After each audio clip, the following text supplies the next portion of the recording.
Assalamualaikum warahmatullahi wabarakatuh. Perkenalkan nama saya Jejen dari MJ kelas 504.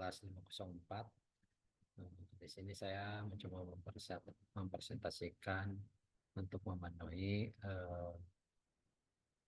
tugas UAS hukum bisnis.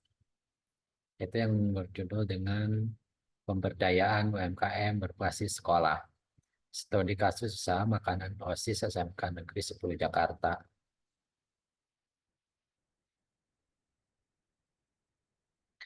Latar belakang dan info fokus masalahnya yaitu data empiris penjualan atau estimasi mingguan, yaitu produk makanan ayam Mageta target hariannya itu 20 porsi dan realisasinya yaitu 85%. Untuk produk makanan ayam katsu target hariannya itu 50 porsi dan realisasinya itu 92%. Dan yang ketiga tuh produk makanannya bomboloni target hariannya yaitu 30 porsi dan realisasinya itu 70%. Dan keempat yaitu produksi makanan romboloni dengan target hariannya itu 30 porsi dan realisasinya itu 95%. Adapun dinamika globalnya itu tekanan produk, cepat saji, internasional, bertahap UMKM, lokal, sekolah.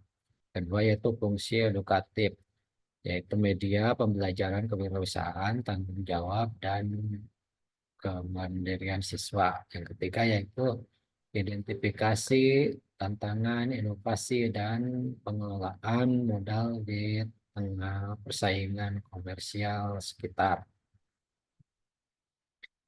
Pendekatan penelitian studi kasusnya yaitu metode deskripsi kualitatif, yaitu penelitian ini menggunakan metode studi kasus untuk mendalami fenomena pengelolaan UMKM nanti oleh OSIS di lingkungan SMK Negeri 10 Jakarta secara spesifik.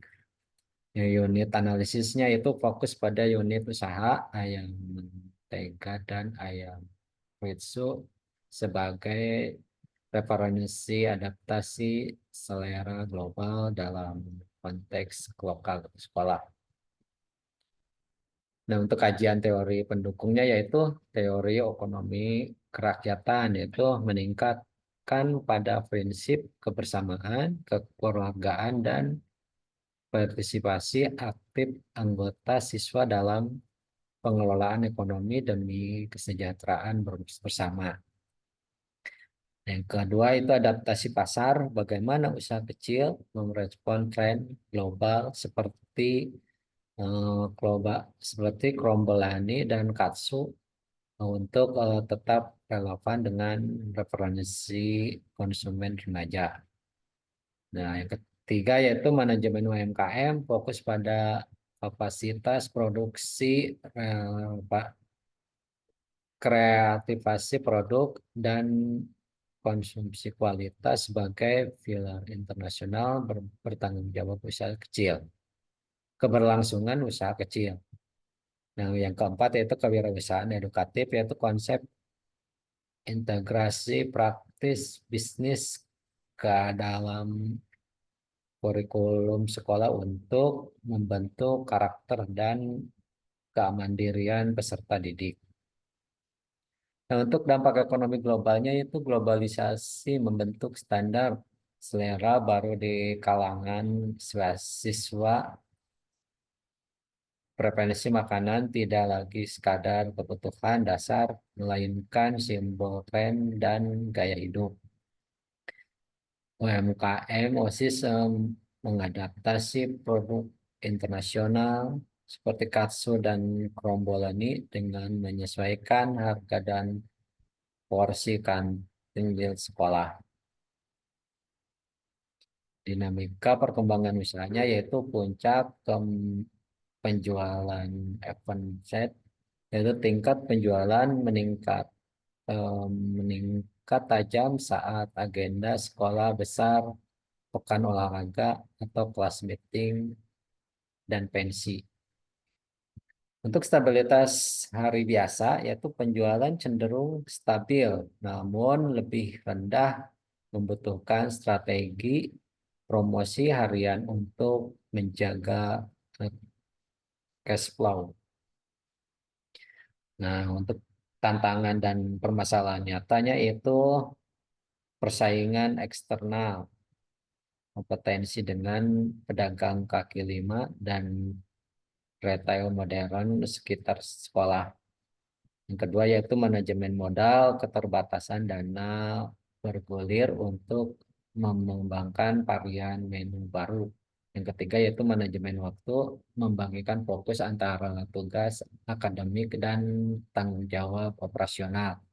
Dan keempat yaitu standarisasi, yaitu tantangan menjaga konsistensi rasa produk buatan siswa. Nah, untuk praktik ekonomi kerakyatannya itu pengelolaan kolektif oleh pengurus OSIS mencerminkan asas kekeluargaan, keuntungan dialokasikan kembali untuk membiayai kegiatan kesiswaan. Nah, menciptakan ekosistem kemandirian ekonomi internal yang tidak bertanggung sepenuhnya pada iuran siswa. Nah, untuk kesimpulan dan rekomendasinya yaitu kesimpulan UMKM OSIS SMKN SMK Negeri 10 Jakarta adalah media efektif pembelajaran kewirausahaan kontekstual. Meskipun skala kecil, ia beroperasi dalam dinamika pasar global yang menuntut apalagi produk secara sistematis.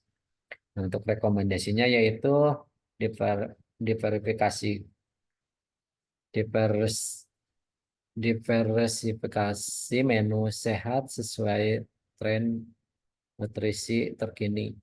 Yang kedua yaitu digitalisasi sistem pembayaran seperti QRIS untuk efisiensi.